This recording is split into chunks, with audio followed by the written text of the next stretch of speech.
We are live on YouTube. Thank you.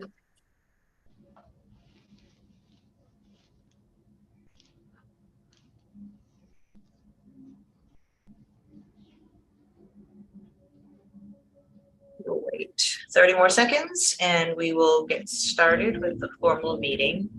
Once I read through the initial instructions, I will do some back end follow-up with Metro to make sure that President Peterson has the information that she needs to have to be able to join the meeting. I did have communication with him earlier today, though.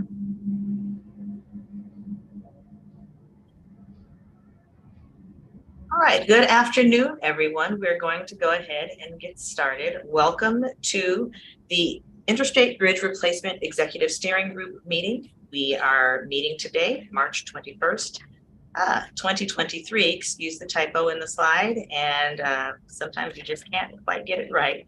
And we're meeting from 1 o'clock p.m. today to 3 o'clock p.m. Next slide. I'm going to read through the instructions so that all of the folks who are sharing with us today will be able to participate fully. So closed captions are going to be available in English and in Spanish. English closed captions are available within Zoom and YouTube. Users can follow this link to view both English and Spanish captions in a separate browser window, and that is https://ivr.news/captions.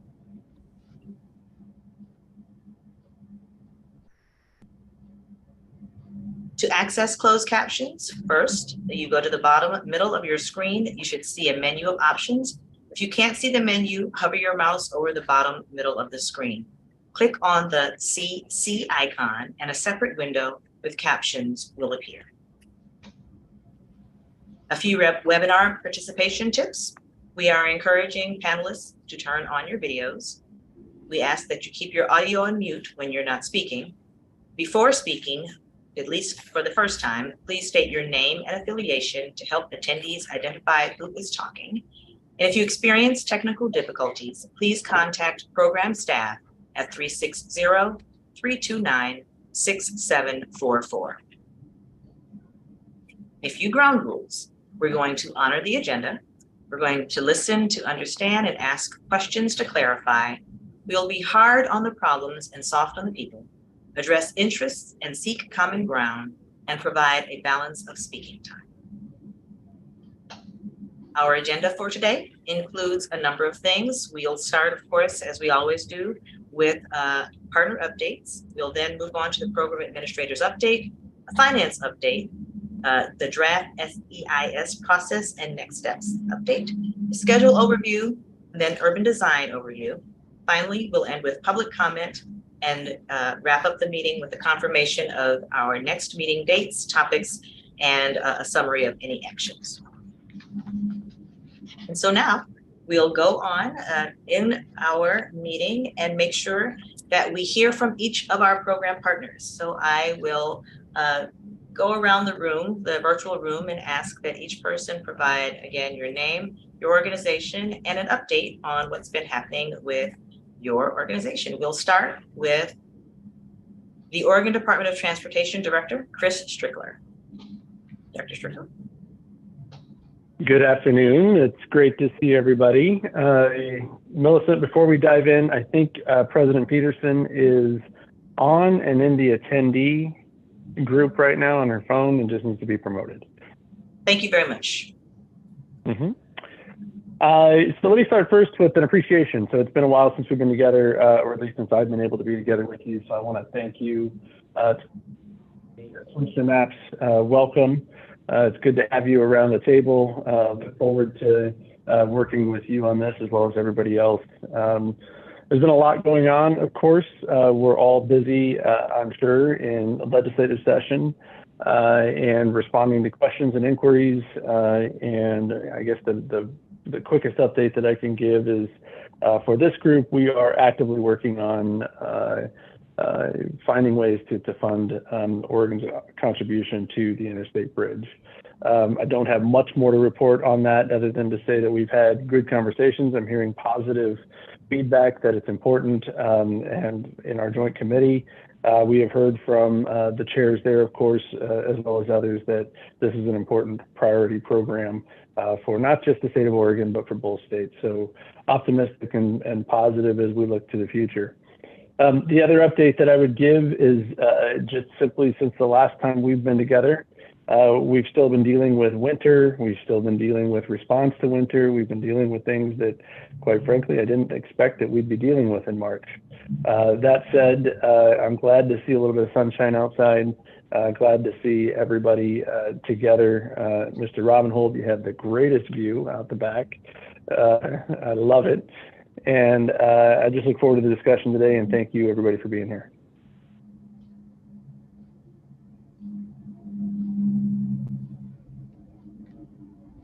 Thank you so much, Director Strickler. Now we'll hear from Carly Francis, who's standing in for the Washington State Department of Transportation Secretary, Roger Millar. Carly. Good afternoon. Thank you, Millicent. Carly Francis. I am the Southwest Region Administrator for WashDOT. Also, welcome to Commissioner Maps. I know I've gotten to see you around the JPAC table, so excited to get to see you again here. And I guess I'll parallel some of Director Strickler's comments. Ledge session is, bumping along in Washington. As an agency, we're looking for some things to maybe improve safety in work zones for our workers. But also I know we've done our work on the agency side to make sure folks understand how the agency can and the state needs to stand in support of this program with understanding activities of legislature like toll authorization that are needed. I can't speak to time frame of that, but certainly we've impressed upon folks that it's a relevant component for the program being successful in asks for federal funding.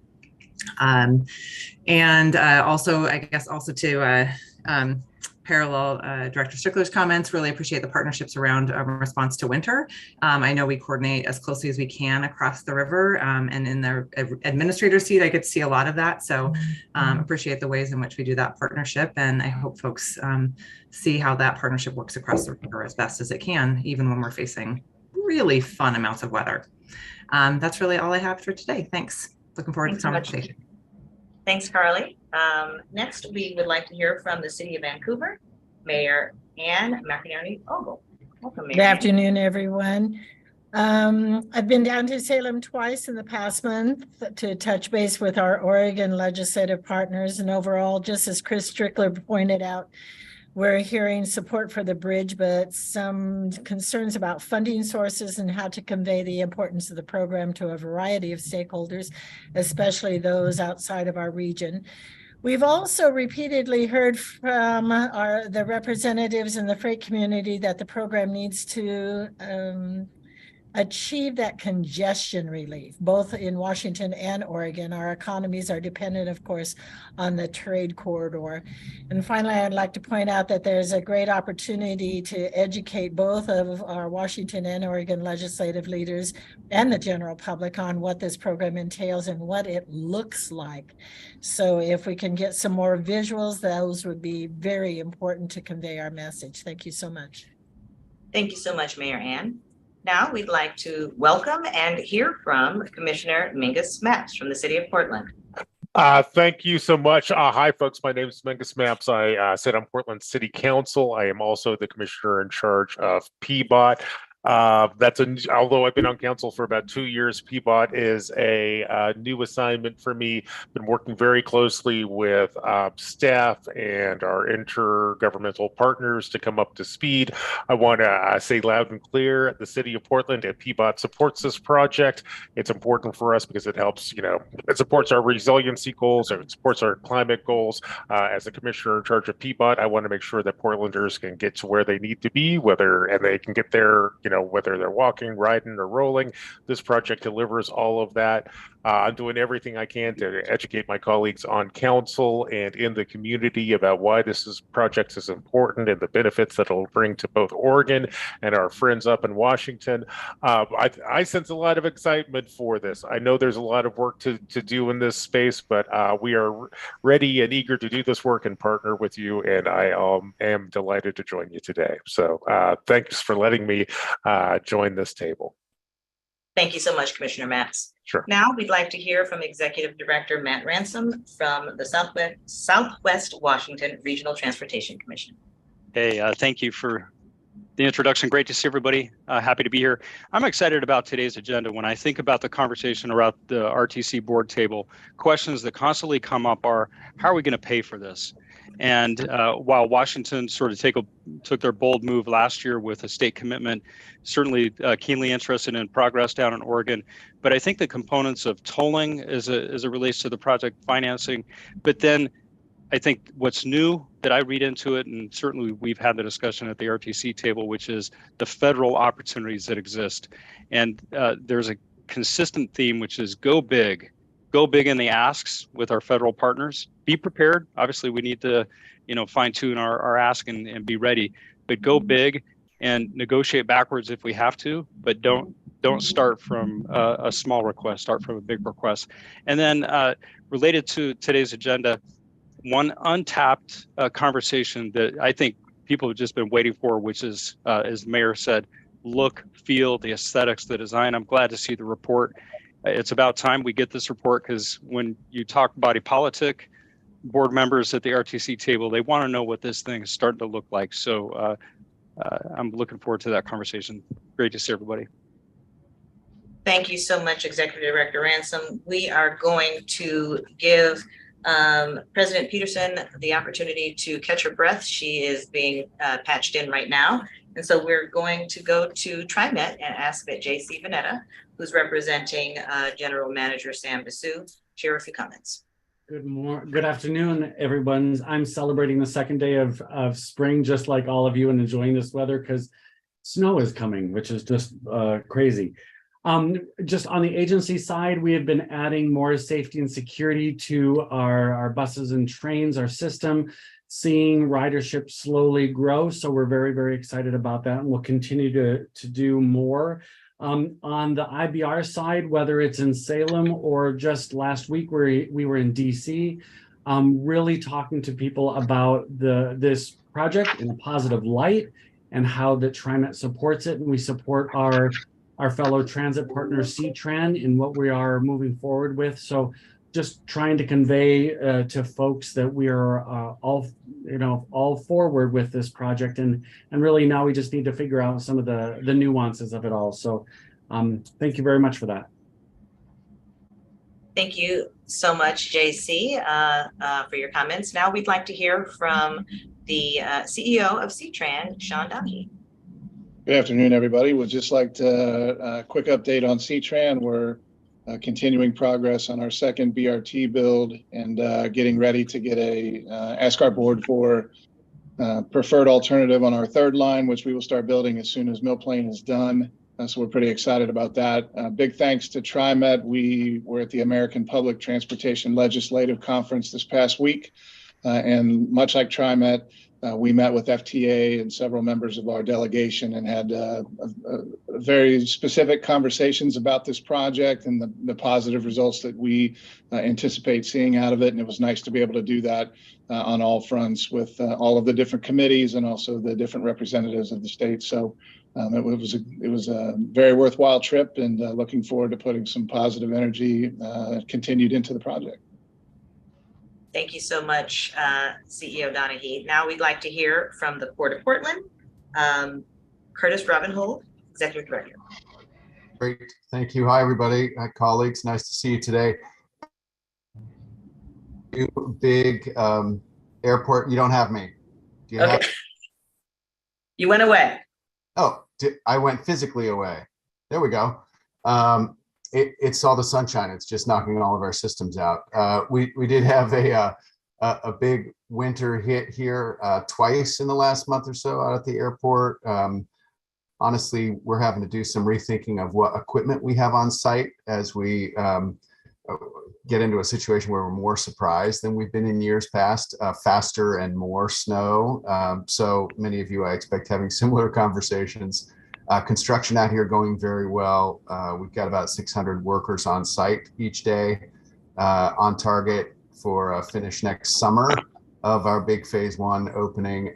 Also noteworthy, the development down at Terminal 2, our partnership with Hacienda CDC is going very well, completing mass timber housing production with units set for delivery in June of this year. Really exciting bit of work too. So lots happening, including, you may have heard it here in the background, the sound of freedom. Those are the F-15s leaving around their daily sorties. That's all I've got. Thanks. Thanks, that's plenty. We appreciate it.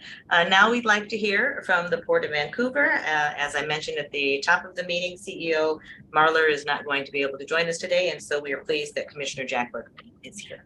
Good afternoon, Commissioner Jack Berkman, Port of Vancouver. We've got a little construction going on, and so as you come across the bridge, you'll see a couple of tower cranes and the Zoom Info double building continuing to grow. We're spending quite a bit of time talking with our representatives, senators in Olympia, doing the same thing in DC, helping them understand our support of this project. And no surprise, kind of like what our mayor said, the importance of freight and how that plays into what's going on.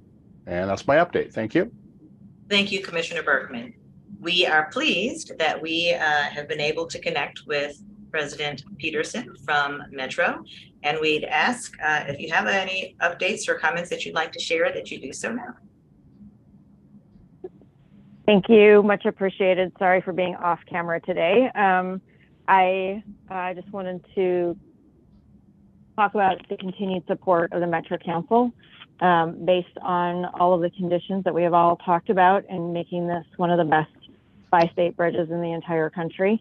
So we have been putting our back in with all of you as partners to make sure that everyone from the local all the way up to the federal level knows that we are supportive of this project moving forward, and all of the work that the staff are doing at this point to kind of finalize some of the more specifics. So thank you.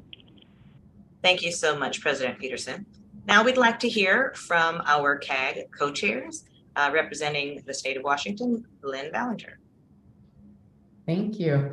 It is good to see everyone. I just want to share that while we haven't been together, CAG has. And so I want to, Greg, I'm going to steal a little bit of your thunder. I saw later in the presentation you were going to report on CAG, but I'm jumping right in with both feet. So CAG met on February 9th, and we took a deep dive into Section 106, which doesn't sound riveting, but it actually was, because it addressed cultural and historic resources, how they were inventoried, what might have changed, and how can CAG help.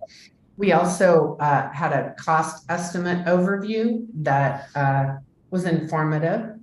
And then we met again on March 9th, and we took a deep dive into urban design. This group is going to get a summary of the urban design, but CAG has been just itching to get our fingers into that element. And so the program was great and really provided us with a lot of context. They also solicited from our community engaged members, where should the program be? Where should we be planning on being this summer? How should we do this? And so it was really a great opportunity for the members to provide meaningful input.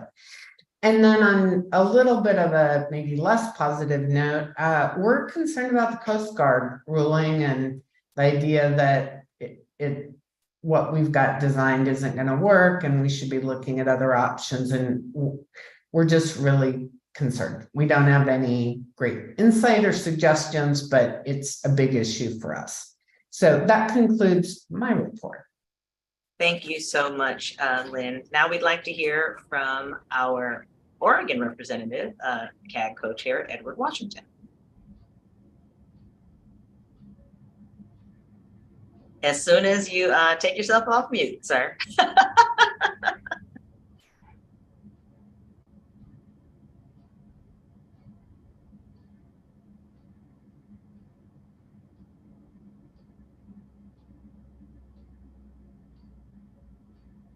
There we go. Can you hear me now? We can. Actually, I could have kept it on mute. I don't have anything to say. Jeez. Honestly, you know, I will say this, that, you know, I'm in lockstep with Lynn, and I'm getting a lot of background. Okay, and so I support what she says, not just because she's the only one that says, but you don't need to hear it twice, and so that's this is a kind of cat got your tongue day for me. I just don't feel like talking. Thanks, Lynn. You did a great job, and you do speak truth right from the heart, and you know I'm there, and we're not separated. We're together. But thank you. And Greg, really, it's I would say this, that I think that the kind of conversations and presentations that we have been getting from Greg and his staff and other people, it was sorely needed by our group. They wanted to hear, and I think that we're on the way. We're going to be there. We're going to support you. And I said I wasn't going to say anything. I'm through now. Thank you. Thank you so much, Mr. Washington. And thank you to all the partners. It has been several months since we've had the opportunity to be together, almost 3 months to the day. So a lot has been happening. The program has been quite busy, and the program is excited about sharing updates about what's been going on. So I am now going to ask that Program Administrator Greg Johnson share his update, and he'll also be joined by Ray Mabey, who will be providing a portion of that update on some of the things that have been mentioned even as we've gone through our general overviews and updates. Greg. All right, good afternoon, everyone. If we can go to the next slide, please. So the program has been busy. We have not been public facing. We've not been meeting with you guys as often as I would like. But so I feel like this is giving you the presentation of what I did over my winter vacation. So there's a lot of stuff that's been going on. So we have been giving bridge tours even through the winter weather. We had several significant tours that have gone on. We had freshman Congresswoman Marie Gluesenkamp-Perez and her entire staff, including her DC staff, were in town for a retreat, and we happened to be able to connect on the right day. So they had about 15 folks come and tour the bridge with us. We have a picture somewhere of the Congresswoman with a handful of grease that's used to grease the cables for the bridge. So a very hands-on, to say the least, tour. We had Congressman Rick Larson from Washington State came down, and he's tremendously interested in this project. He sits on a committee that includes Coast Guard, so his input is going to be tremendously important as we move forward, as well as his support, which he unequivocally gave to us, that this is a key important project to be built. Last week, we had Federal Highway Administration come from both Oregon as well as their Western region office to look at the bridge up close and personal. And they were tremendously impressed with the challenges that we have. And it's good to have those folks understand the challenges, as they will also be key in supporting funding initiatives for this program. So that was a great tour. We toured not only the bridge, but also the whole program area. And also last week, we had folks from the Oregon legislature get on a bus with us to make several stops both in Vancouver, on Hayden Island, and at the Expo Center to look at the program area and understand the challenges on the ground that this program faces as they're wrestling with looking to pass $1 billion for the Oregon portion of this. So it was very good. We had the Speaker of the House as well as the Senate Ways and Means Committee chairperson there on that bus to understand what the challenges and the monetary needs are. So before I talk about the DC trip, I want to talk about some of our transit initiatives. We have been meeting on a monthly basis internally with IBR, with CTRAN and TriMet staff. We call these transit workshops. And what we are seeking to do in these workshops is to understand the needs and seek alignment on issues internally so we can present a united front to our federal partners as we are asking them to enter into the capital improvement grant process. And we'll be asking them for upwards of $1 billion. So that meeting has been tremendously fruitful. We have both CEO Sean Donahue and CEO Sam Dessou attending those meetings along with myself and key staff to make sure that all of these issues surrounding transit are being thoroughly vetted and agreed to as we move that important part of the program forward. So earlier this month, I attended a AASHTO meeting with Director Strickler and Secretary Millar. And while we were there, we had an opportunity for a 30-minute meeting with the U.S. Department of Transportation, which is the parent organization of Federal Highway Administration and Federal Transit Authority. So we had both administrators from those agencies.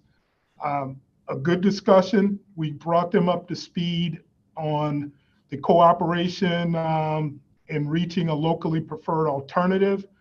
We talked about grant opportunities and readiness. So it is our plan to apply for grants this cycle, the first one coming as quickly as May for the mega grant and August for the bridge improvement grant. So it was a good conversation. They were not shocked by the numbers. They didn't fall out of their chairs, but they know we are going to be making a big ask of those two programs to help fund this. So one of the things that has happened in the meantime is that the Brent Spence Bridge, which is probably our most comparative counterpart mega program in the country. It's I-75 over the Ohio River between Cincinnati and northern Kentucky. So they received a bridge improvement grant of $1.25 billion. They received a mega grant of $250 million. So our project is twice as big as theirs. We're multimodal, so we're going to be looking and making an ask, as a number of you have already indicated, that it's going to be very big. So as we prepare that, we will be talking to your staff members, and as we prepare those applications to make sure it's well-rounded with the support letters necessary to demonstrate the consensus that this region has reached to move this program forward. We've been doing presentations. We've had just a great number of presentations over the last number of months. These are just a few of them. Northwest Minority Business Alliance, which is a Washington-based group. We met with them to explain what this program is so they can start getting their members ready to participate in the small business and DBE portions of this program. We heard what they need from us as a program to maximize their participation. We've been talking to the business community, Greater Portland Incorporated, the Columbia River Economic Development Council, Identity Clark County, which is not listed on here. I had a great session with those folks about 2 weeks ago. The West Side Economic Alliance, I sat on a panel with Senator Gorsuch, as well as Representative McLean and Senator Frederick. So it was a great conversation, a lot of good questions, but a lot of support for what's going on and what we're doing. So I'm going to quickly turn it to Ray for the question of the day of what's going on with the Coast Guard and how the program is stepping up to meet the challenge asked of our program by our federal partners and the Coast Guard. So Ray. Yeah, good afternoon. Ray Maybe, Assistant Program Administrator. Good to see everybody this afternoon. It has been a while. And the sun is shining for now, so we'll take that as a win. But like Greg said, and actually I think Lynn Valenter mentioned earlier, there's great interest in what we're doing around the subject of bridge permit and movable span. I think we all know that we're working with the Coast Guard and our federal partners around how to work through the MOUs and MOAs they created after CRC and how this program fits.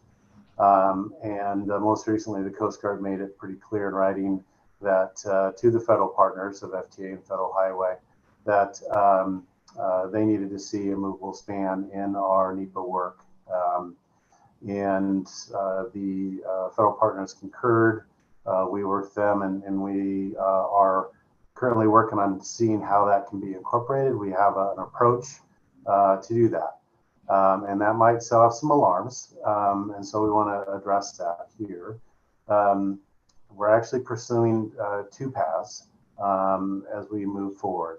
The path of working with the impacted users and negotiating mitigation agreements so we can bring that information to the Coast Guard and they can issue a revised preliminary navigation clearance determination that recognizes those, and we could show that there are no more users that need more than 116 feet.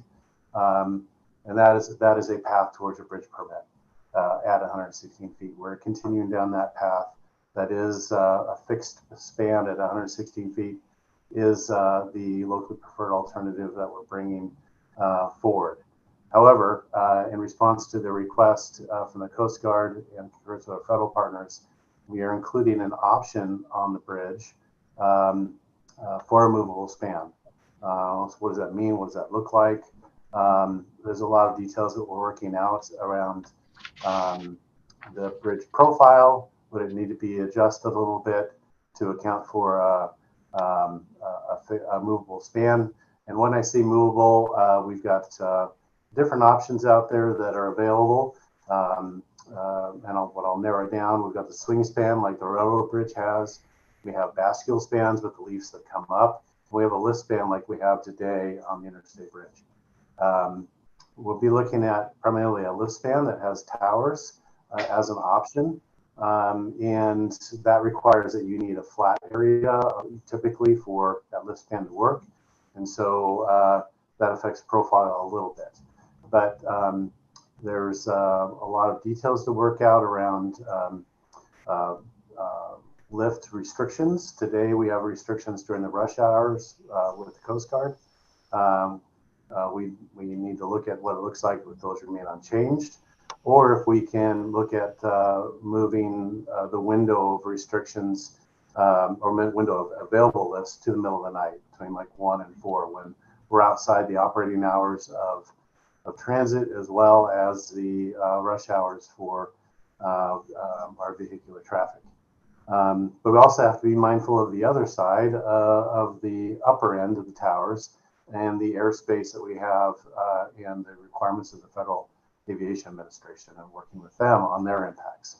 And so we're looking at that as an option, lift span option that really doesn't impact in the rest of the alternative as we touch down on the banks and work through the interchange improvements on the north and the south, those remain relatively unchanged. So really it's an option on the bridge, which allows us to not increase the number of alternatives we're studying. We're still studying a no build and a build alternative at 116 feet with that movable span option. We've been, one of the questions we get is about how much is this going to cost? We've got some preliminary work we did that puts a ballpark of a movable span at about $500 million. That's unescalated. That's at today's cost. So we'd have to build in and look at on a estimate validation process to get the inflated and escalated range and risk profile in that, but that's a starting point. We also know it's going to cost a bit to study this, and we're looking at that at a couple $100,000 range, but we're still obviously refining that as I talked about the parameters I mentioned a bit earlier. How does this impact our schedule? We're looking at a schedule shift of our draft, perhaps up to a couple months. And we're really trying to hold, so that would push us till the end of this year. We're really trying to hold the final environmental impact statement in the ROD that we've been looking at for the end of next year. We're trying our best to hold that date, but we're looking at the schedule really closely right now. We do know that the Coast Guard's charge is to look at the reasonable needs of navigation. They have a pretty focused attention on that. Their charge is not to look at the balancing the needs of all the other traffic needs in the region. That's our work, and that's why we're approaching it the way we are, to meet their needs, to move forward to the supplemental, but also work that pivotal thing. I'll pause there and see if there are questions. Do we have any questions? So please raise your hand so that you can be recognized.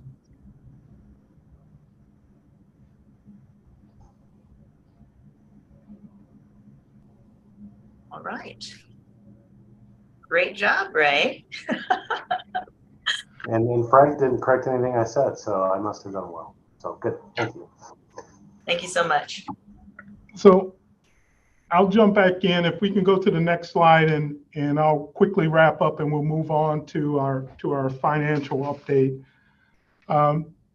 So while we have not been meeting with the ESG, our community advisory groups, as Lynn Valenter mentioned, have been meeting along with our equity advisory group. As a matter of fact, our equity advisory group met just last night, and so they are getting a lot of the things that you will see today, such as urban design, finance overview. Those things these folks are seeing and asking some very good questions.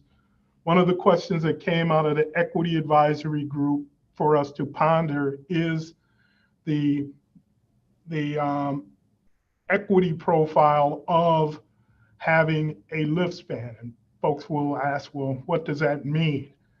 Well, if we're doing lifts only in the night, and that's impacting folks who work that third shift, those are folks who generally are not white collar workers. Those are folks who are generally lower income and have to work and have to drive.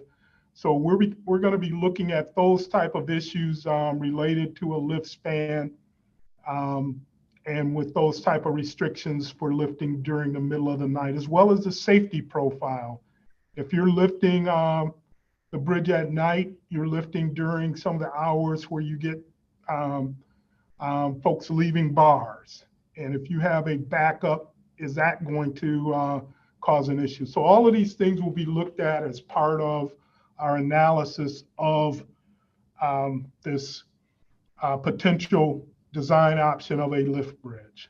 But we do understand, and I've heard from the partners, that this is still not their desired outcome, is to have a lift bridge at this location. So, but so those are the things we're doing. You're going to see some of the buildup of some of the urban design efforts. You're going to get an introduction today, but as the weeks and months go on, you're going to start seeing some of the great work that our team from ZGF, which is part of our GEC team, you're going to see some of the great work that they're going to put forward to put context around this project and how this project can fit into the context of both Vancouver and Portland as we move this thing forward. So with that, I'll take any questions that you may have. One last issue before I go, we did have a excellent meeting with the Just Crossing Alliance, very in-depth discussion. And what we have agreed to is to continue having discussions so we can answer any concerns and questions that they may have about this project. They once again reiterated their support for getting this project done. They would like to see it done right-sized, as their words are. So we're having a conversation around that issue and others. So, but if there are any other questions, I will be happy to take them at this point.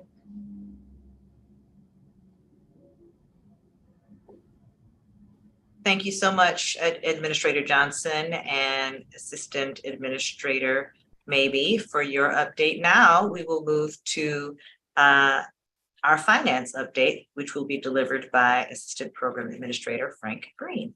Frank. Thank you, Millicent. And if you can go to the next slide. We wanted to kind of just give a refresher on what the cost estimate for the program was and where we're at with developing a financial plan. As I think we said at maybe our last meeting, we knew that you know, some important targets that the program is looking to achieve this year is really doing everything we can to be supportive of both legislatures in Salem and Olympia if questions come up regarding, you know, any of the conversations that are being held around the bridge. So appreciate the update that Director Strickler and Carly Francis gave earlier. But we also know, as Greg had alluded to, that, you know, this year we're going to be looking to really develop this financial plan to support grant applications moving forward with. And so wanted to give a quick update on where we're at with that information. And, you know, obviously as a program like this always will say, you know, a financial plan is a fairly dynamic plan on a program as you are able to either, you know, secure funds or sources of funds. You'll be updating that plan and really looking to see if there's other sources that you may need. I think I've said to this group several times that, you know, this program will be, you know, turning over every rock we can to find, you know, potential funding sources for it. So next slide, please. So the financial plan that I'm going to talk about today is based on the modified locally preferred alternative. So you'll remember that in that cost is all of the elements that were identified and agreed upon by the partners and this group, this committee, in the middle of last year. So it's a replacement bridge of both the Columbia River Bridge and the North Portland Harbor Bridge with one auxiliary lane on the new bridge, extending light rail from its current terminus and expo across the bridge to Evergreen and Vancouver, and then includes interchange work on you know, really improvements and investments in all the interchanges as needed to tie in the new program to it. And if you remember when we reported last year with the modified locally preferred alternative, that there's the range based on risk of 5 to 7.5 billion. And that right now we're really focused on 6 billion as the program costs with the risks that we've identified and how to mitigate some of those risks. Next slide. This is a new slide, however. I think we were asked as you're talking about the range of costs, how does that really start to break down depending on you know, what you're looking at element wise within the program.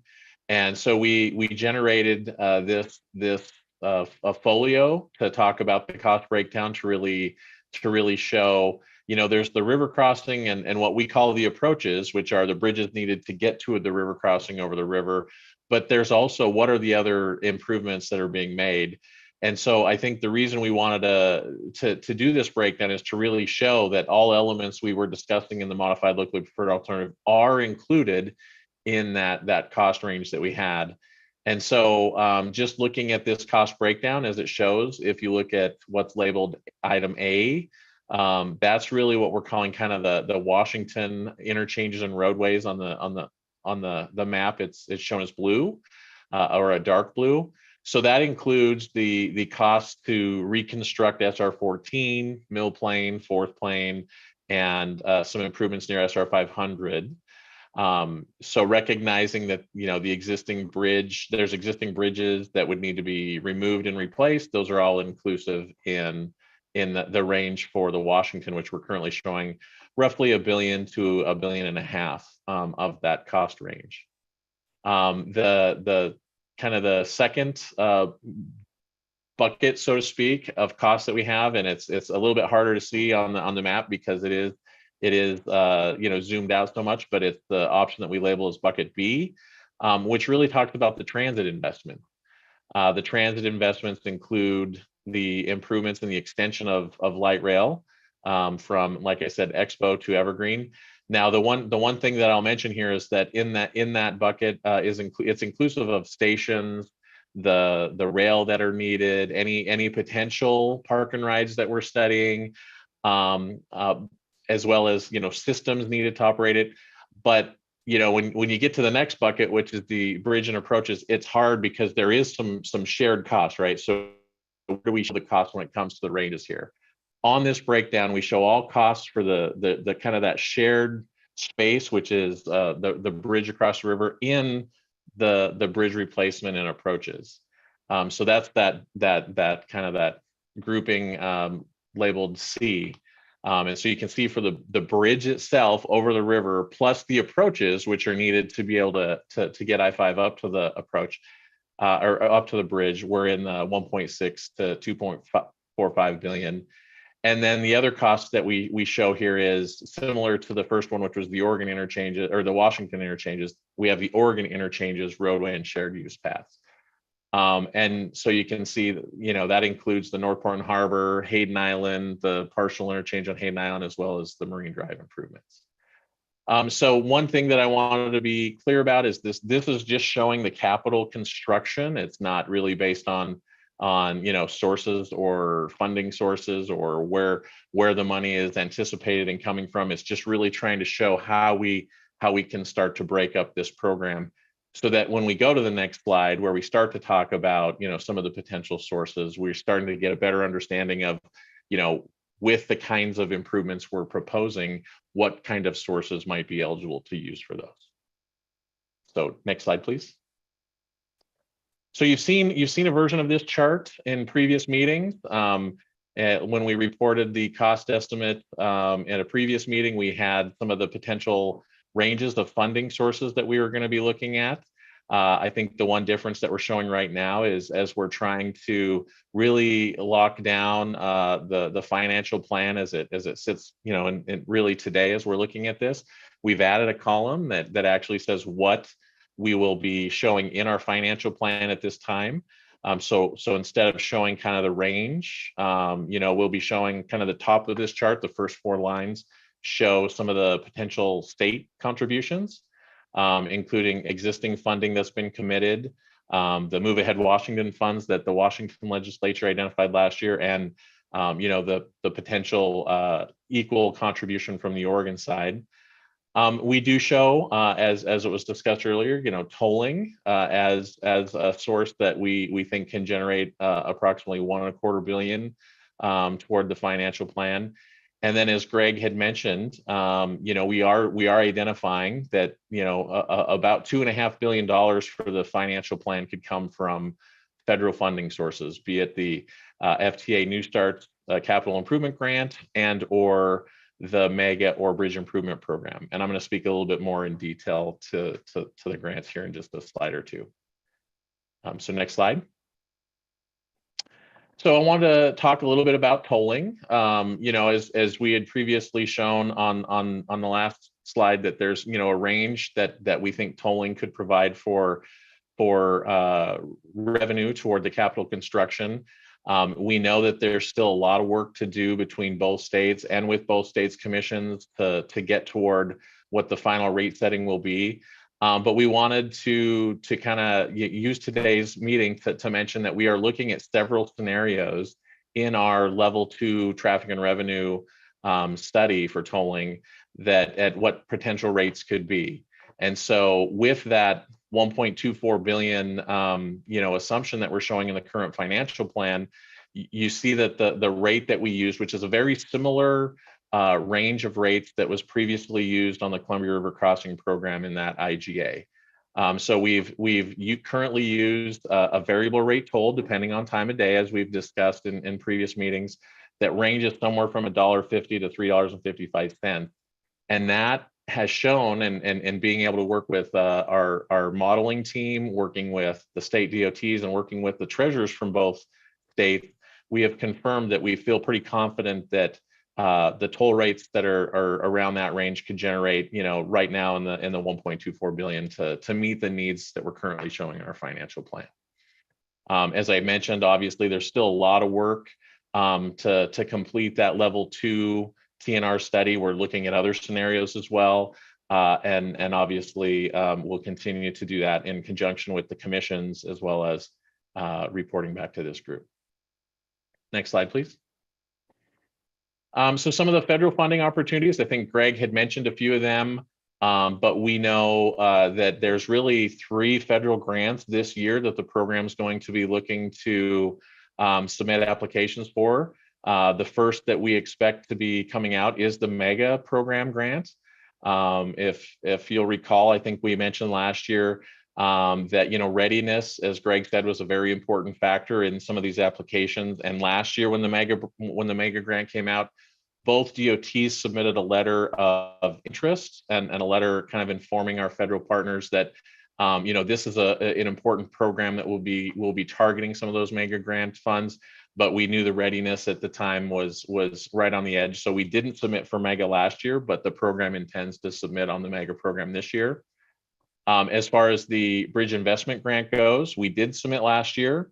And as I said, we knew that we were still a little bit early on that one, and think that with all the reasons that Greg had said, with other programs nationally, we feel pretty strong that we can compete well for both of these grants.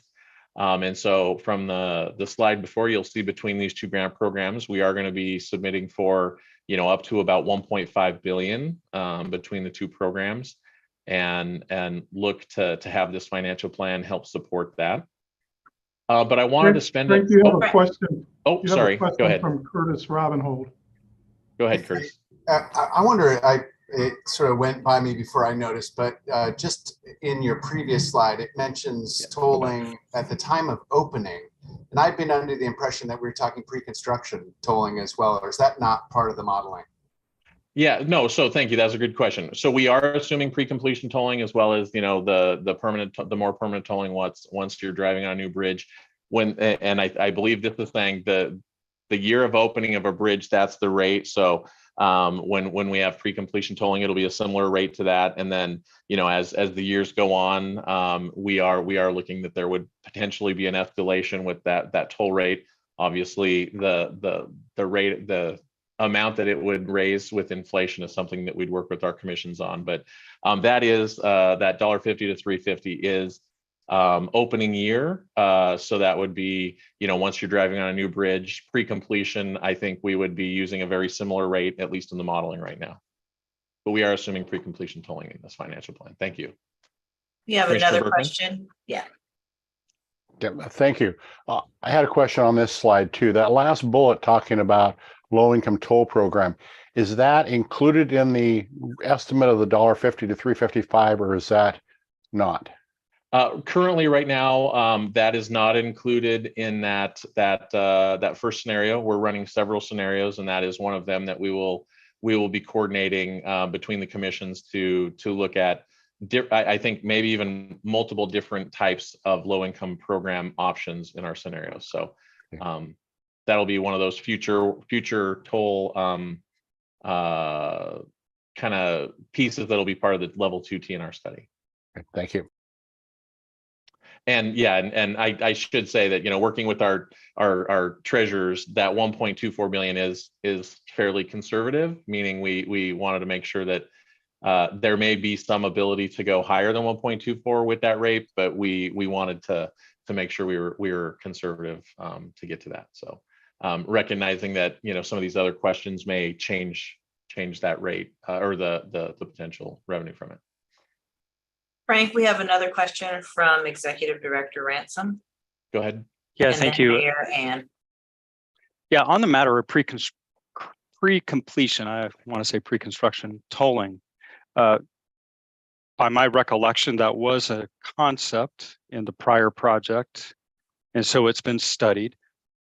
Is that a policy issue for the commissions? So that's one question. And then also, are you running multiple scenarios? So for example, this is just all math, right? Scenario with, scenario without, so that the commission, when they're considering the magnitude of, do they want to garner more money now versus later, it's, how this whole financial model works. Give us a sense, and I think the public might be interested in a sense of options on the table, and then how that might work its way through the policy discussion process with the commissions. Yeah, thank you. So we are right now assuming pre-completion tolling, I believe, in all of our scenarios. But the different scenarios may look at different rates. As it said, they may look at the inclusion of a low-income program, as well as several other potential scenarios. I think there's 6 or 7 scenarios right now that we're looking at in that level 2 TNR work. And the legislature on the Washington side and giving authorization, as well as the commission on the Oregon side, would ultimately, I think, have the when does tolling start and play into that process. But right now, I think we're looking from a financial planning perspective at the benefits I think that pre-completion tolling can give us. It gives us several benefits. There's obviously the additional revenue, but also it allows us to test the toll rate that we think we're looking at with our tolling studies to see how do we see the revenue that we're getting back, and what kind of traffic are we seeing once that toll. So it's kind of a way to reality proof the how the model would look with pre-completion.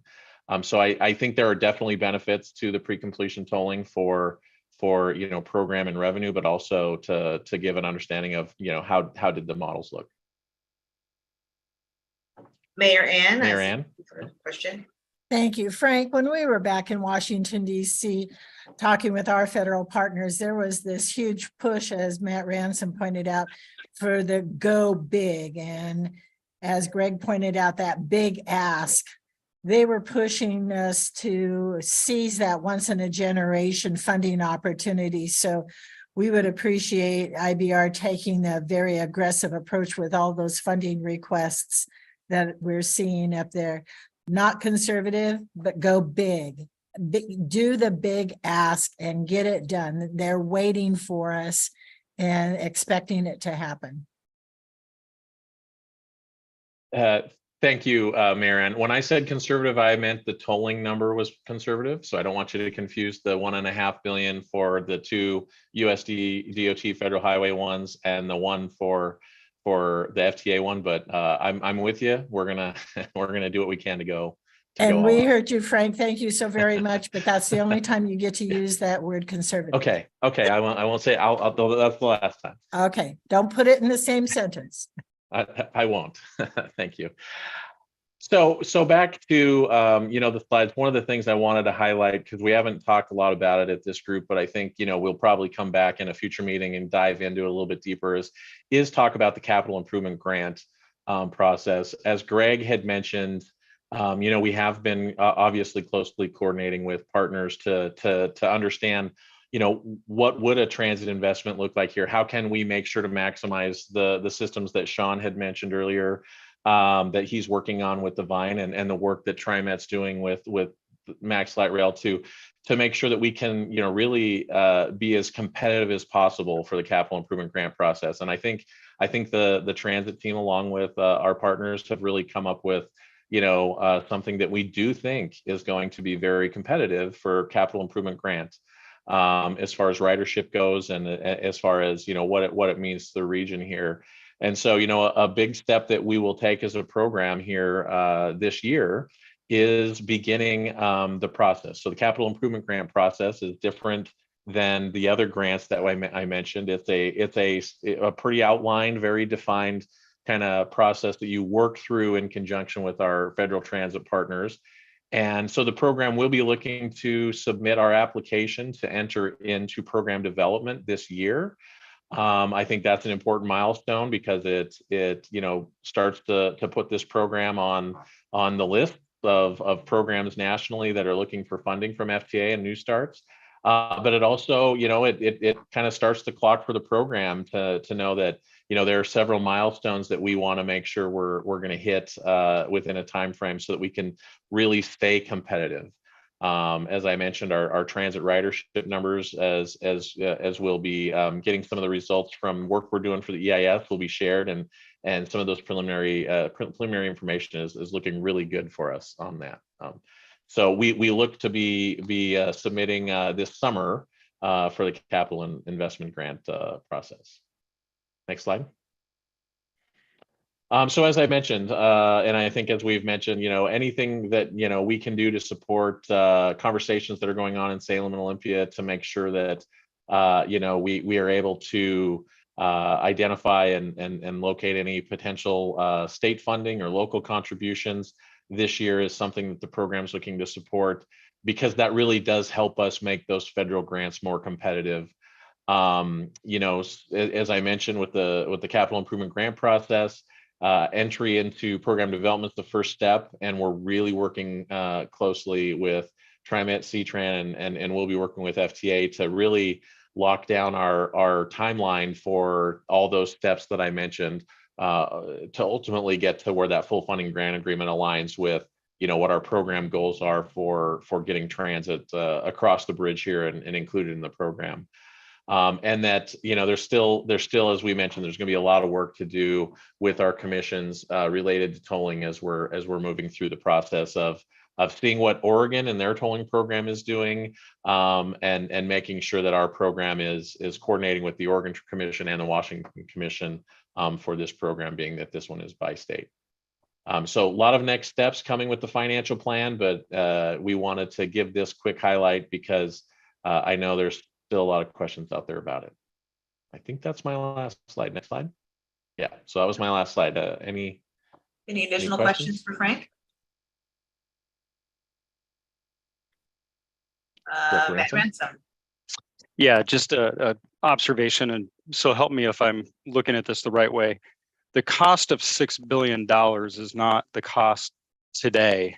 So for example, if I were to go to Home Depot and look at the price of lumber, it's not what I might do to remodel a bathroom and sort of build myself a cost. What you've done is you've looked all the way out to 2030X, 2035, whatever that number is, and how these expenses accrue, and material costs and labor costs and contractor costs and mitigation costs, et cetera. So you built this bucket, which is assuming all of these things and risks associated with it.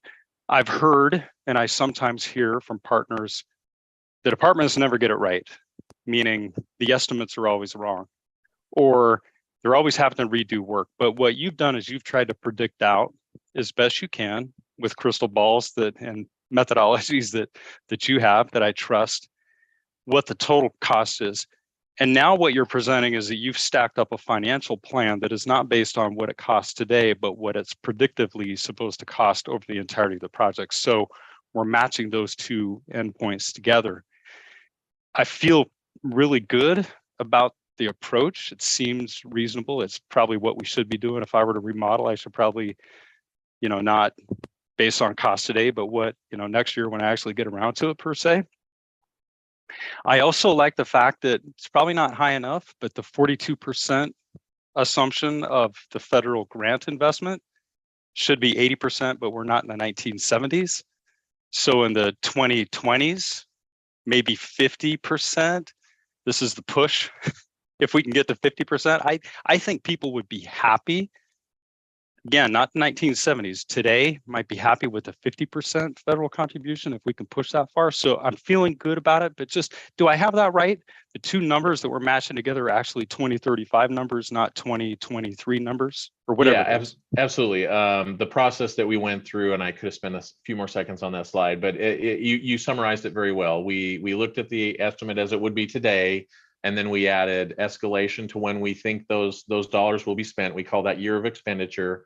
And we also had done some work to add potential risk. So yes, the number that we're using is inflated to the year we are proposing to spend it, as well as includes, risk that we could encounter throughout. So I think you did a very good job capturing that. And can I ask, what year is the final dollar spent? Is it 2030X based on current assumptions? It is, yeah, it is. I think we had tried to estimate that construction could take roughly a little over 10 years, so 2035-ish is about when you'd see a majority of construction ending.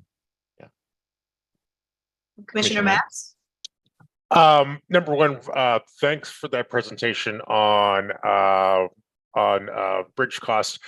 I'm curious, moving forward, when and where do we discuss the low-income programs or programs to help low-income folks pay bridge tolls?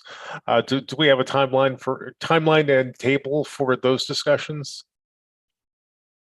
I don't know that we have a timeline exactly right now for you, Commissioner Maps. Okay. I think that as we're, one of the clear things that the program will need to make sure we create an engagement and coordination with is both commissions, because we will be doing a study to look at those different programs. As I said, they'll be part of our traffic and revenue study that we'll be doing, and then we'll need to coordinate with the commissions to really determine the public process we can support them on to have that conversation, because on this by state program, the two commissions really have the role from both states of setting toll rates on facilities for us. So that is work that we know is in front of us, and that we will be working to put more of a work plan around how to make sure that engagement happens with the public and this group. Great, thanks for that clarification. So if I can just add on that both state DOTs are actually looking at low-income tolling policies both in Washington and in Oregon. So we'll be taking some of the work that has already been done. We'll also be looking nationally at some best practices around low-income tolling. But these are issues before we exit out of the NEPA process. We will have a good handle on proposals for low-income tolling. Great, thank you, Greg. Do we have any additional questions? Comments? All right, thank you so much, Frank. Now we'll move on to the next item on the agenda, a conversation about the draft SCIS process and next steps. And we're pleased that Angela Findley, who is our environmental lead, has joined us for the presentation. Angela. Thank you, Millicent, and I'm happy to be here today, giving you an update on where we are with our NEPA process, the National Environmental Policy Act, and preparing our draft supplemental EIS. What I'm going to focus on today are the alternatives that we are evaluating in the draft supplemental EIS. If we could go to the next slide, please. So there are two alternatives that we are studying. I think you've heard us reference them quite a lot. And I know everyone is quite familiar with our modified locally preferred alternative, which is a full spectrum of multimodal improvements throughout the full length of the corridor, running from Victory Boulevard in Oregon up to SR 500 in Washington, and includes transit, highway, active transportation, and other improvements. In addition to that, we are have several design options in specific locations or for different components of the modified LPA where we still have decisions pending. And these options can kind of represent what I like to call bookends in terms of how we are studying them in the supplemental EIS document, and how they eventually fit into the decision-making process. So by bookends, we're talking about, maybe you have a particular location where you have a design option that has low impact, but also low benefit to the item that you're trying to service you're trying to provide. Whereas maybe you have a higher benefit option, but it has more impacts. And so ultimately we could choose one of those, or they're bookends where we can find a solution in the middle. And so what we're trying to do in the draft supplemental EIS is to, one, identify where those options are and their associated impacts and benefits, so that as this draft SEIS is released for a public comment, that folks who review the document can understand the trade-offs of those options and help us with informed comments on preferences or support for one of those options or something in the middle. In addition, we are still working and we'll continue to work with our design and refining it as we move forward. Right now we're kind of going into the draft supplemental EIS with about 5 or 10% design. So there's a lot of additional design in front of us. And as we advance that design, continue to make refinements, always looking for opportunities to avoid impacts or minimize impacts that we've identified today. So for example, some of the design refinements that we would be looking at, for example, up at the north end of the project, the SR 500 interchange with I-5, are there design modifications that we can include in the program to reduce the impacts with the proposed solution at that location?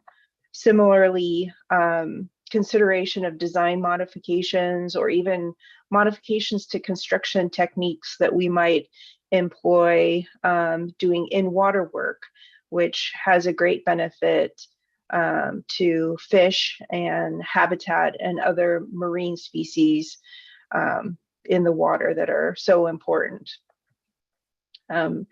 So that in a nutshell is kind of, we have this modified preferred alternative, as well as some locations where we have design options. I'll dive a little bit more deeper into that on the next slide.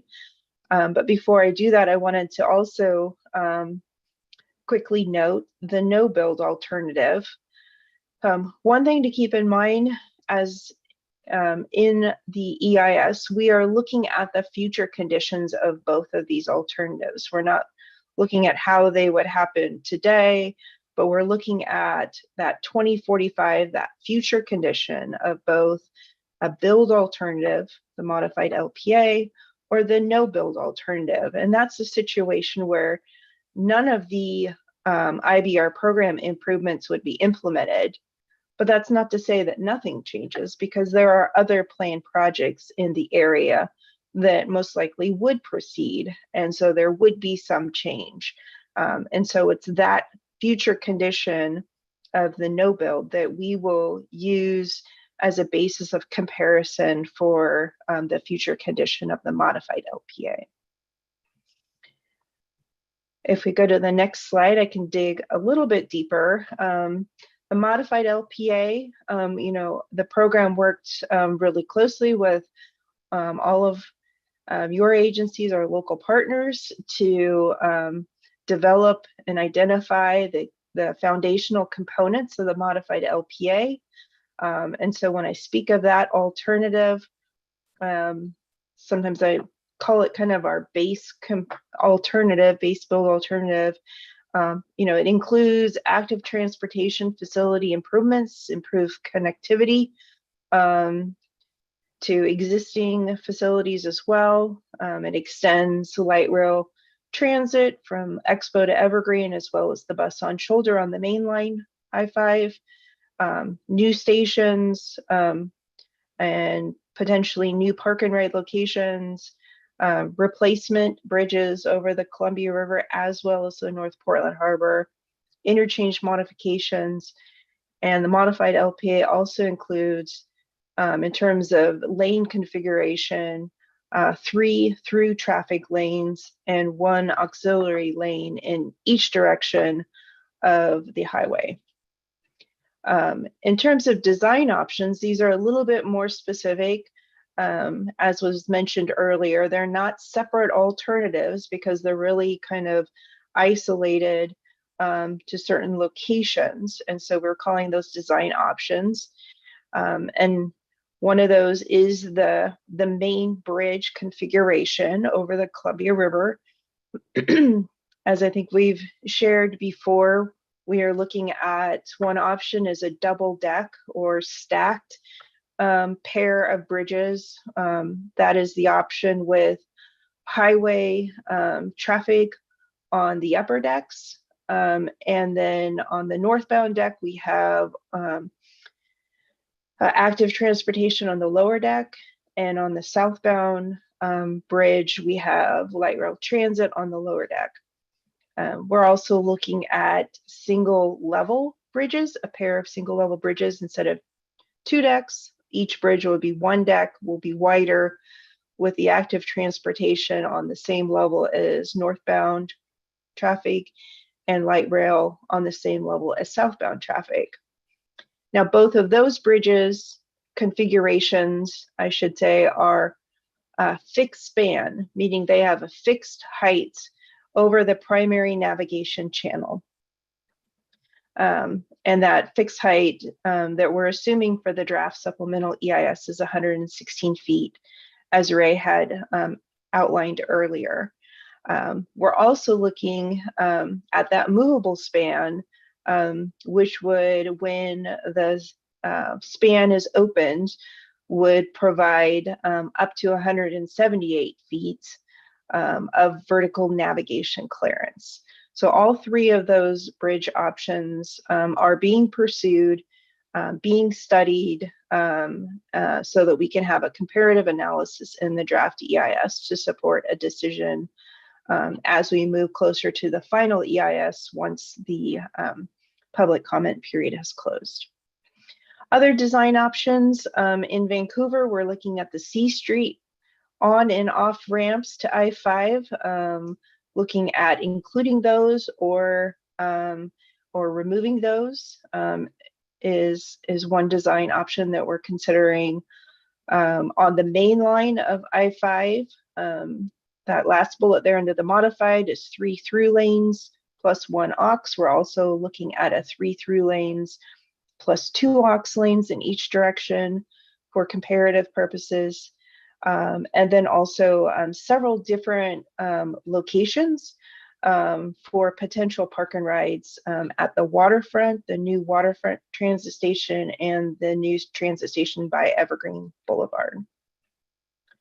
I'll just pause there if there are any questions on the alternatives that we're evaluating in the EIS. And I may not be able to see hands if they're raised, so Milson, I'll lean on you. Mayor Ann, Thank you. your hand is raised. She's working to take herself off. Yes, thank you so very much. Would you go back 1 slide to slide 20? Thank you for that bullet under design options. We just appreciate the fact that the program is taking a more comprehensive approach to conveying to the community that whole SR 500 corridor between SR 504th plane might look different and what the potential design components might be. Thank you for bringing that up. Of course. Thank you, Mayor Ann. Are there any other questions? Okay, Angela.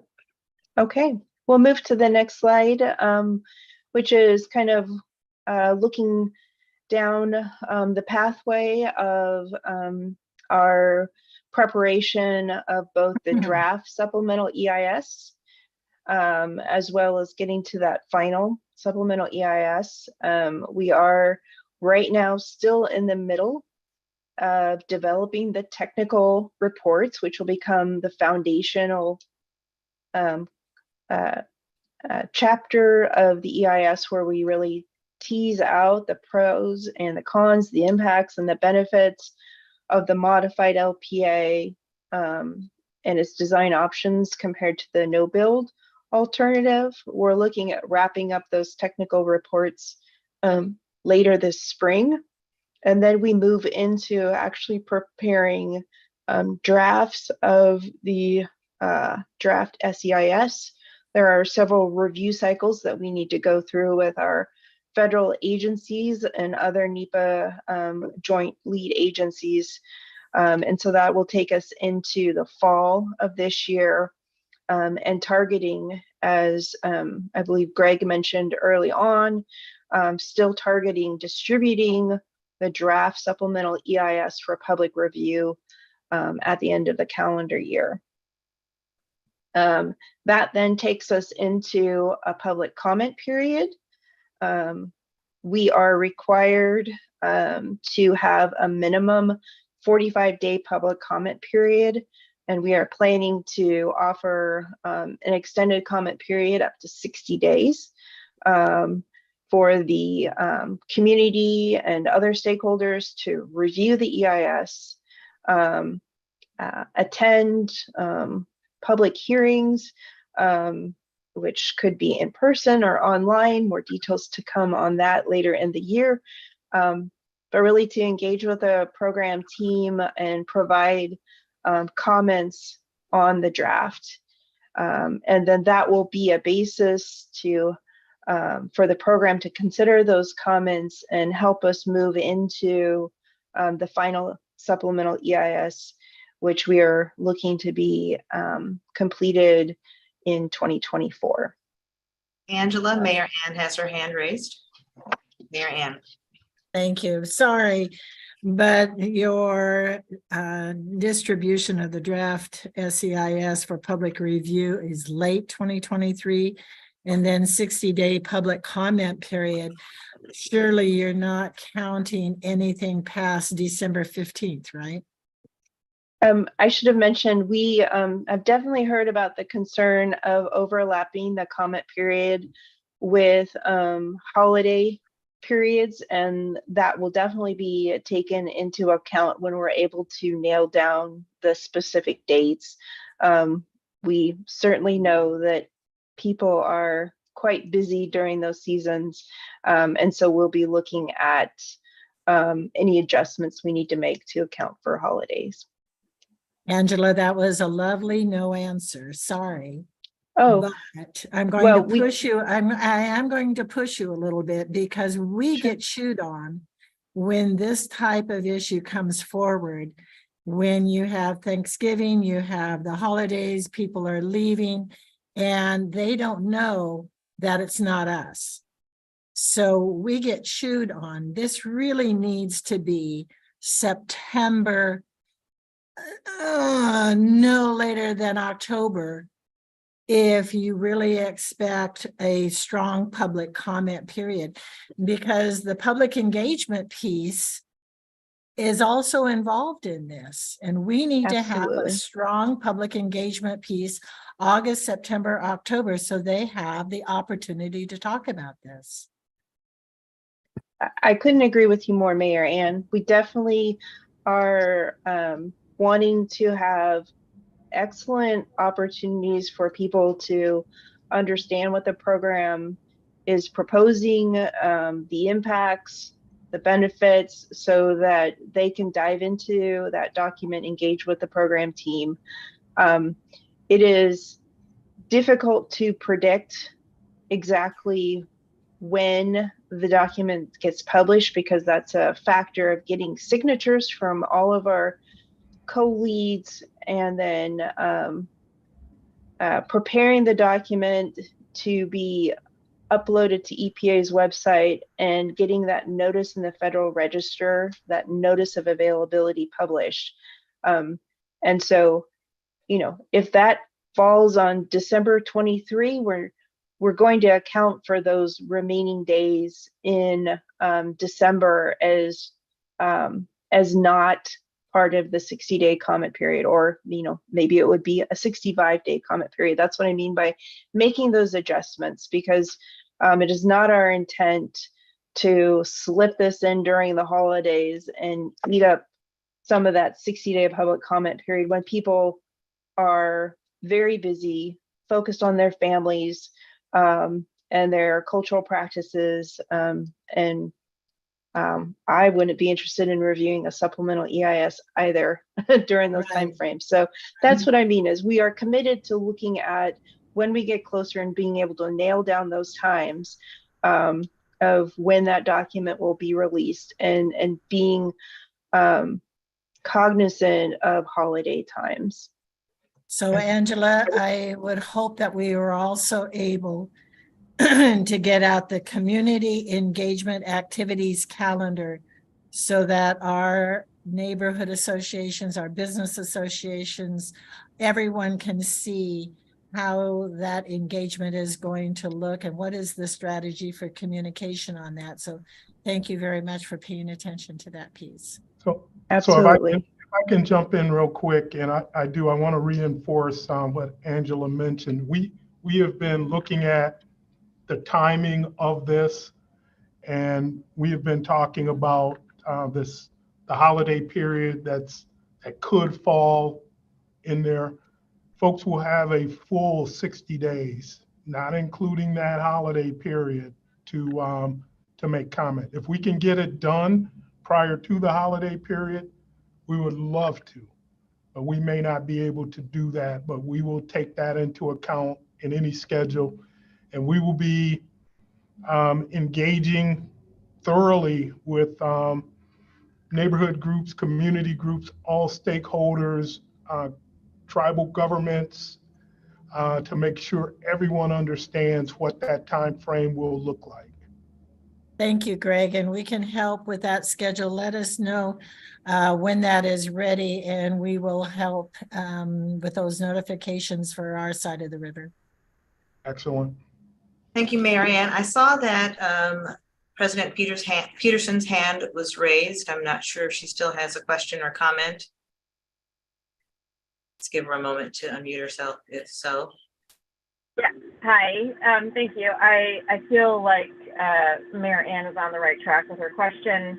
I want to make sure that we get a full and complete answer. I think we've started this conversation here, but I think we need to further it and get some more specific. So thank you. Thank you, President Peterson. Angela, did you have anything additional you'd like to share, or will Greg be taking on the rest? Yeah, I was going to invite Greg to go ahead and add anything you wanted. I think you were going to move over into some of our community engagements. So we'll pass it off to you, Greg. All right. Thank you, Greg, Angela. as you prepare to wrap up this segment, please note that we do have one more presentation and public comment. So I want to make sure that we get all of that in. So back to you, Greg. This will take me all of 1 minute. Okay. Timing. So we have a very robust engagement calendar coming up. Our team is reaching out to partners. So if you have events that you need us to appear at, please let us know. We will include them in our engagement schedule. But our next Equity Roundtable event is Women Paving the Way, which will be this Thursday from 6 to 7:30. So if we ask that you please participate, we'll be discussing women's role in infrastructure. So once again, here are some of the things that we will be doing prior to the release of the draft supplemental. So all of these things are critically important. If there are things that you need us and want us to be at, let us know. And not just local and regional, if it's statewide things that you need us to appear at, we will be there. And once again, our future engagement will be around such things as bridge design, transit station design, aesthetics, active transportation. We'll also be engaging in community benefits and workforce opportunities for the region. So we have a very robust schedule coming up. So with that, Millicent, I'll turn it over to you to introduce Nolan. All right, well, thank you so much, Greg. As we have mentioned, we're excited about having the opportunity to hear about the urban design process and the things that the program is undertaking. So we're pleased to invite Nolan Leinhart, who is our urban design lead, to the conversation. He is not someone that you've seen in this space before, but you'll be seeing a lot more of him. And so he is a part of the IBR team. He has joined us from ZGF, but is doing a masterful job at ensuring that we not only understand what we're talking about, but have the opportunity to give voice to concerns as we move forward in urban design. So with no further ado, Nolan Leinhart. Thank you, Millicent, and good afternoon to members of the steering committee. We're really excited to be launching into the urban design process, which will be an 18 to 24 month process where we'll be further developing concepts for what elements of this program will look like, how they'll relate to the variety of unique places within the corridor. As Greg mentioned, we started this month engaging the Community Advisory Group and the Equity Advisory Group in introductions to urban design with a preview of how we'll be stepping through that process and what kind of issues we'll be addressing through urban design. Next slide. The process of urban design is really synthesizing the various program elements and systems and advancing our understanding about how they fit together and how they relate to one another and how they relate to the various existing places in the corridor. The result is what we're calling holistic urban design, but really it's a reflection of how we experience cities, not as a bunch of independent systems, but as a complex series of systems that ultimately fit together when urban design is done well. And that constitutes a feeling of place and a human experience of place. Next. So in broad terms, we're going to be organizing the urban design process by stepping through a series of focus areas. We've organized them fairly logically according to geographic proximity, and these areas have slightly different issues related to existing land uses, infrastructure, and natural elements, some of which we've listed here. And of course, there are many more that we are aware of and that we'll understand better as we engage people in the urban design process. You'll notice that in several cases, the outline of these areas overlap since, for example, the places where the bridge touches down in Vancouver and Hayden Island, those are just as important as major portions of the bridge design as they are to the urban design of downtown Vancouver or Hayden Island. So additionally, we also have this large blue bubble, which represents that we want to address at a corridor level the issues of equity and climate change. And so while, of course, the urban design concepts may be expressed differently with regard to climate and equity in different sub-geographies, we also want to zoom out and think about what is the implication of equity for the corridor urban design and what is the implication of climate change for the corridor urban design as well. Next. So we're not starting from scratch. We realize there's been a significant amount of work done to generate the program purpose and need, the vision and values and desired outcomes. And so these will be the foundation and the North Star for the urban design conceptual development and evaluation.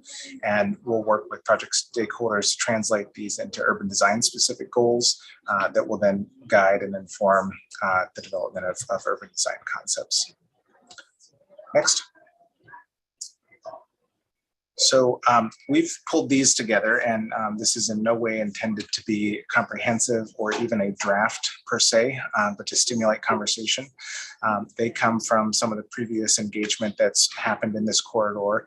So they are specifically related to what we're trying to accomplish through this program.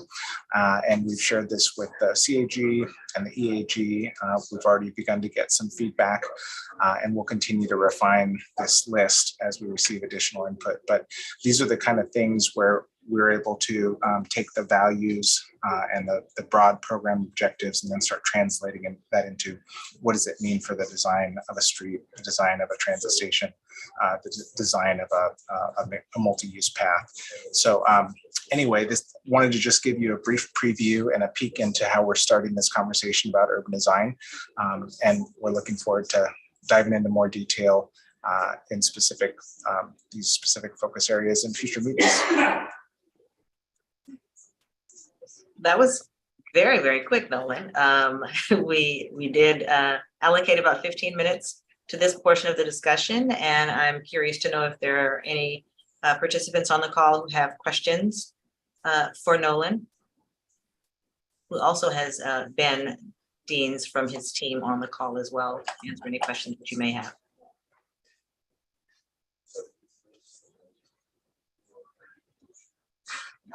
Thank you for the really thorough overview. We appreciate what you've shared, and as has been indicated, we will be talking about this for the next 18 to 24 months, and so more to come. Any general questions that we have before we move on to public comment? All right, I'm going to read a few instructions. I'm going to move this out of the way so that I can see the instructions. I'm sorry. Public input instructions are as follows. There will be an opportunity to provide brief public input in the meeting today. To submit input after the meeting, email comments to info@interstatebridge.org with ESG Public Comment in the subject line. Or you can call 888-503-6735 and state ESG Public Comment in your message. Instructions are as follows. To make a verbal comment, if you've joined by Zoom, click raise hand. If you've joined by phone, press *9 to raise your hand. The facilitator will call on participants and you will receive an unmute request. Please accept it. If you are commenting by phone, dial *6 to unmute. Please provide your name and affiliation. Attendees will be allocated up to 2 minutes for public comment, depending on the number of commenters, up to a total of 10 minutes. If you run out of time, you've not had the chance to speak, you can still provide comment after the meeting.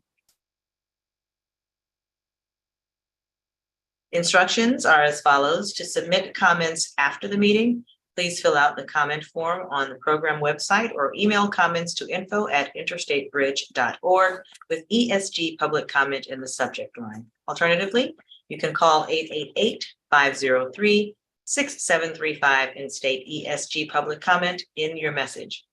All written comments must be received prior to 48 hours in advance of each upcoming meeting in order to be distributed to ESG members. Comments received after that point will be distributed to members in advance of their next meeting. All comments are posted on the IBR website. So Brent, I'm going to ask that you lead this part of the conversation and invite any persons who'd like to provide public comment to do so at this time. So far, Millicent, we don't have anyone with their hand raised. Okay, we will wait about 30 seconds to see if anyone has any comments that they would like to share during the meeting. I anticipate that we will receive written public comment if we don't receive any today.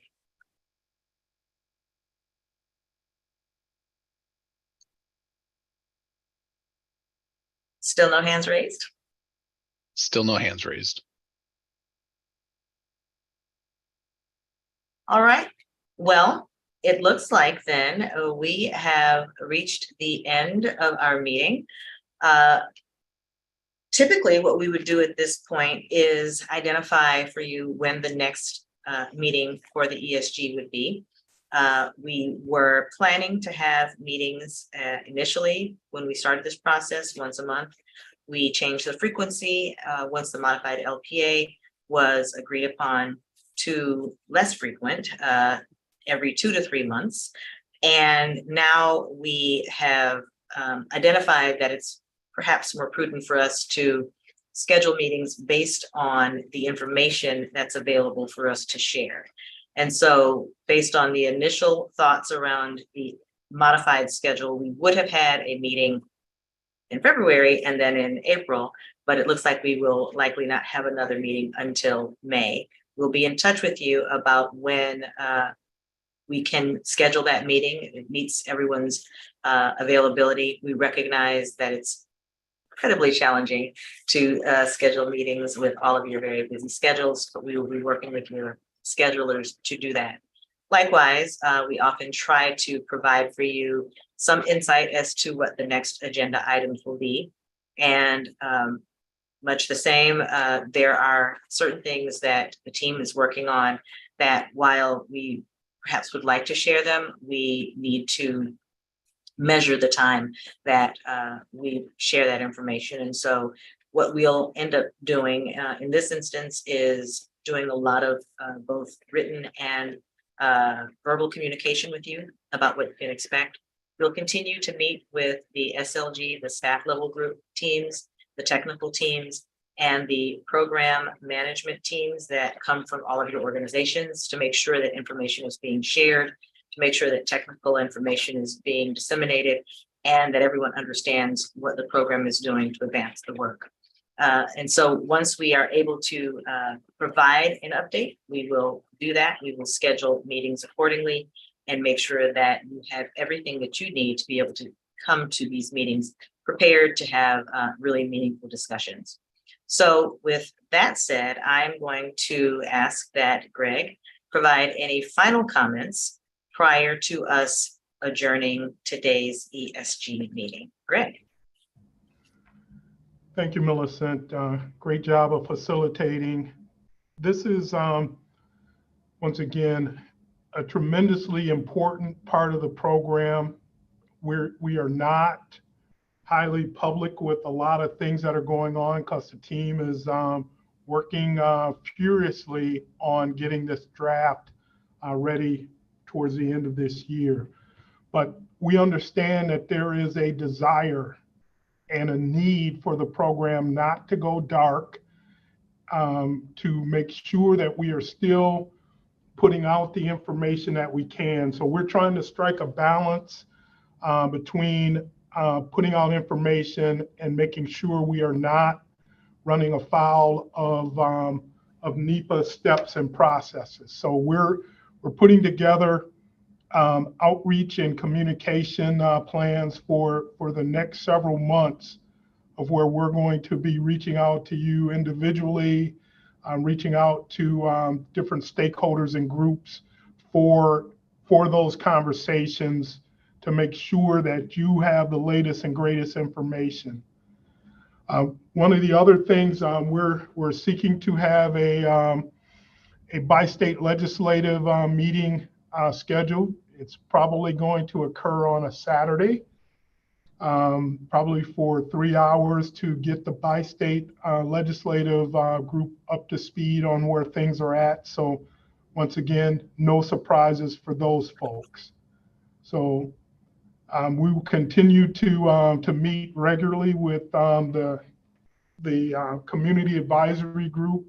Lynn and Ed are doing a fantastic job of keeping that group enthusiastic and involved in the conversation, as well as our equity advisory group. Once again, they're putting some good things on the table for us to consider and to move on. But with that said, it's a busy time. We're like the duck on the pond. Above the water, it looks all calm, but we are furiously paddling to make things happen. So I see, Ed, you have a question.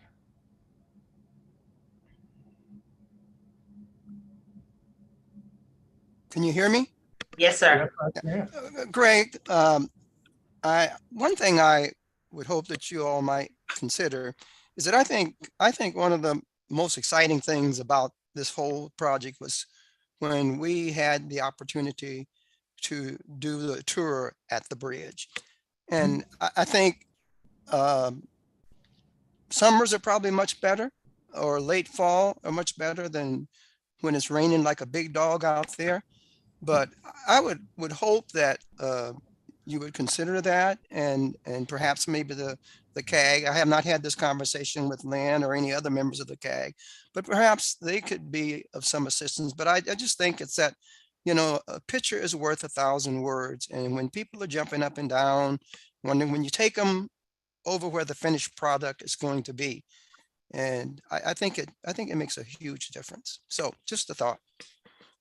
And that's a great idea. We have not had this group in person.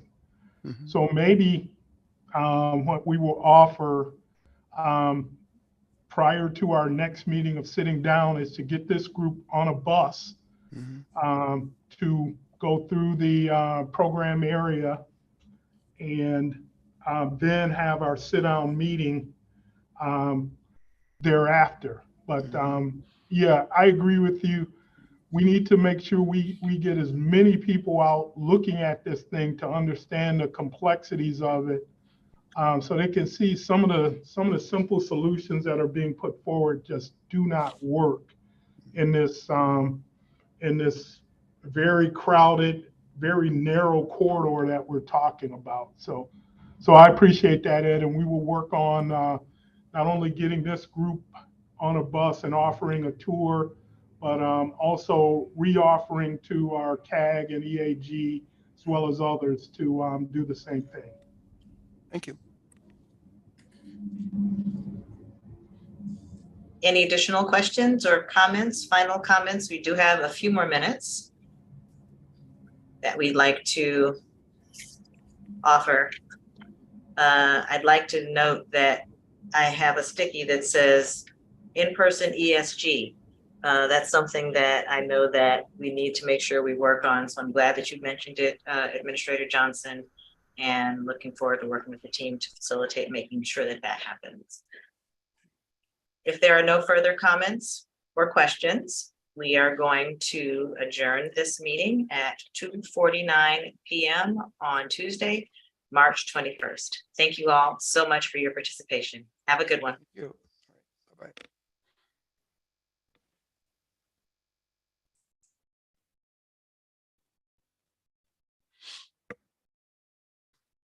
Can't find my button.